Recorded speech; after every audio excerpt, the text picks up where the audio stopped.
Hello everyone, welcome to little home. ఈరోజు నా recipe వచ్చేసి నాటుకోడి పులుసు అండి. ఇది కిలో ఉంటుంది, పుంజు మాంసం ఇది. సో మనం ఈ నాటుకోడి పులుసుని ఎట్లా వండాలి అంటే, మనం మసాలాలు వేయకముందుకే అల్లంతో ఉడుకుతున్నప్పుడే మనకి కర్రీ రెడీ అయిపోయింది అనుకునే లాగా వండాలన్నమాట ఈ నాటుకోడి పులుసుని. అంతే కదండో, దీంట్లో ఉల్లిపాయలు కానీ టమాటాలు కానీ చాలా తక్కువగా వేసుకోవాలండి. ఎందుకంటే పులుసు కదా, స్వీట్నెస్ వచ్చేస్తుంది. సో నాన్ వెజ్లు అంటే వేటిలోనైనా కూడా ఉల్లిపాయలు టమాటాలు తక్కువగా వేసుకుంటేనే ఆ కర్రీ టేస్ట్ బాగుంటుందండి. సో నేనైతే ఇప్పుడు ఈ నాటుకోడిని ఉప్పు కారం పసుపు వేసి అల్లం, ఓన్లీ అల్లం మాత్రమే, అల్లం పచ్చిమిరపకాయలు కచ్చా పచ్చగా రోట్లో దంచుకొని వేసుకున్నాను. దాంట్లో కొద్దిగా ఆయిల్ కూడా వేసుకొని మొత్తం కలిపేసుకుని ఒక 5 నిమిషాలు పక్కన పెట్టుకుందాము. మనం ఆనియన్స్ ఒక 2 నిమిషాలు వేపుకునే వరకు. నేను కిలో చికెన్కి అయితే 2 ఆనియన్స్ మాత్రమే తీసుకున్నాను, అవి కూడా మీడియం సైజు. కొద్దిగా ఫ్రై అవ్వగానే నేను కలిపెట్టుకున్న చికెన్ అయితే వేసేసుకుంటున్నాను. దీంట్లోకి వేసుకొని మొత్తం అంతా కలిపేసుకొని ఒక 5 నిమిషాలు మూత పెట్టుకొని అట్లా వదిలేద్దాము. ఒక్క ఉడుకు బట్టనిచ్చి చిన్న టమాటా అయితే వేసేసుకుందామండి. దీంట్లోకి చిన్న టమాటా వేసుకొని మొత్తం కలిపేసుకొని మళ్ళీ మూత పెట్టేద్దాము. దీంట్లో ఉన్న ఆయిల్ పైకి వచ్చే వరకు కూడా మూత పెట్టి మగ్గించుకోవాలి. సో దీంట్లో మనం టమాటాలు, ఉల్లిపాయలు, ఇంకా మసాలాలు ఎంత తక్కువగా వేసుకుంటే పులుసు మనకు అంత మంచిగా కుదురుతుంది. మనం మిరియాలు వేస్తాం కదా, పులుసు టేస్ట్ బాగుంటుంది. మిరియాలు కూడా వేసుకోవాలి ఈ పులుసులో. సో నేను మసాలాలతో పాటుగా ఆడిచ్చేస్తాను మిరియాలు.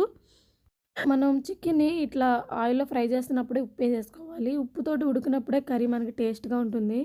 తర్వాత మనం కూర ఉడికిపోయినాక ఎంత ఉప్పు వేసినా కానీ ఉప్పు చాలినట్టుగానే ఉంటుంది. సో ఫ్రై చేసేసుకున్నాక దీంట్లో వాటర్ అయితే తీసేసుకున్నాను. పులుసుకు సరిపడా వాటర్ తీసుకొని మూత పెట్టేసుకుందాము. ఇది ఒక్క ఉడుకు పట్టినిచ్చినాక ఇప్పుడు చింతపండు పులుసుని అయితే యాడ్ చేసుకుందాము. చూసుకొని యాడ్ చేసుకోండి చింతపండు పులుసు, మీకు ఎంత కావాలంటే అంత. నేను ఇంకా వేసాను, వీడియోలో కట్ అయింది. సో ఒకసారి మొత్తం అంతా కలిపేసుకొని మూత పెట్టేసుకుందాము. ఈలోపు మసాలాలు రెడీ చేసుకుందాం. చూడండి, నేను చాలా తక్కువ మసాలాలు అయితే తీసుకున్నాను. ఇలాచి, లవంగం, చెక్క, గసాలు, ధనియాలు, మిరియాలు, వెల్లుల్లి, ఎండు కొబ్బరి, ఇట్లా ఈ మసాలాలు చాలండి. నాటుకోడి పులుసుకి చాలా బాగుంటుంది. మిరియాలు వేస్తాం కదా, కొద్దిగా ఘాటుగా కూడా బాగుంటుంది. సో ఇది రోట్లో వేసుకొని మెత్తగా దంచేసుకున్నాను.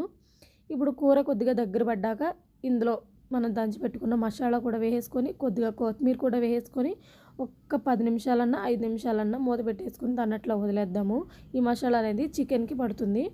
అంతే కదండి, ఇది వర్షాకాలం కదా, మన ఇంట్లో ఎవరికైనా జలుబులు దగ్గులు ఏమైనా ఉన్నా కూడా మసాలాలు ఎక్కువ వేసినా మనకి అరగదండి జలుబులు దగ్గులు ఉన్న వాళ్ళకి. సో దాని ప్లేస్లో ఒక 2 టేబుల్ స్పూన్ మిరియాలు ఎక్కువగా వేసి ఈ చికెన్ పులుసులో వేస్తే గట్రా మనకి అన్నీ పోతాయి, జలుబులు దగ్గులు కూడా.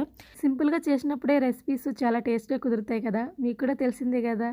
ఇంకా లేట్ ఎందుకు, ఒకసారి ఈ రెసిపీని ట్రై చేసేయండి. వీడియో నచ్చితే లైక్ చేయండి, దాంతోపాటుగా చిన్న కామెంట్ చేయండి. లిటిల్ హోమ్ ఛానల్ని సబ్స్క్రైబ్ చేసుకోవడం మర్చిపోకండి. Bye bye. Like, comment, and subscribe.